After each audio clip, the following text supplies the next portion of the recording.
Hey guys, today I want to take a few minutes and kind of discuss jig trailer selection and how just changing from one soft plastic trailer to the next can totally change the action and the fall rate of a jig. And you know, those small adjustments can mean the difference between winning or losing a tournament or cashing a check and going home broke.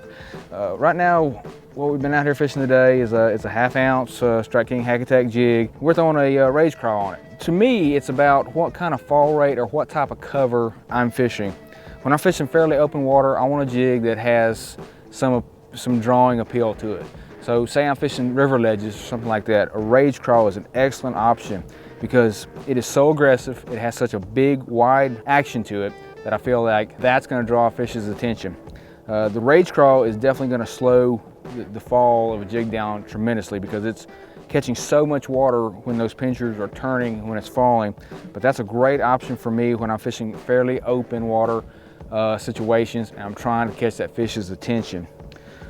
I can take the same jig and say I want to go punch with that jig or fish around some heavy vegetation, something like that. That's the time of year when I put a rodent on there. In the springtime, this is a very good option to match this same jig with a rodent trailer. It's going to be a big, bulky jig, but it's not going to have those appendages coming off the sides of it that's going to catch weeds. This is going to slip through things a lot better.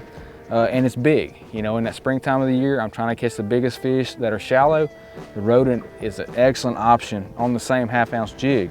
Also along those same lines, the Strike King has a rage bug. You know, this is a bait that I think a lot of guys probably don't put on the back of a jig, but I've been very successful with that. This one, again, a lot of action, something I'll use in the springtime when I'm trying to get a big presentation. Maybe I want a little more action than what the rodent can offer. I'm not concerned about you know, penetrating real heavy cover like matted grass or something like that. That's a good time to throw this bait. And the little minnow scrub. The little minnow scrub is probably something that I throw a lot more than actually the rest of them. It has such a good swimming action and it's very fast. When I'm fishing a swim jig or taking this jig and doing both, when I'm pitching it to cover and swimming it in, which is an option that I use a lot, the Menace is my #1 go-to trailer for that. So you don't need a wide variety of jigs, but you can take 3 or 4 good trailers like that. Keep in mind the season and what you're trying to do with them. Make those small adjustments. I promise you, by the end of the year, you're going to put several key fish in the boat just by making those small little tweaks to that jig.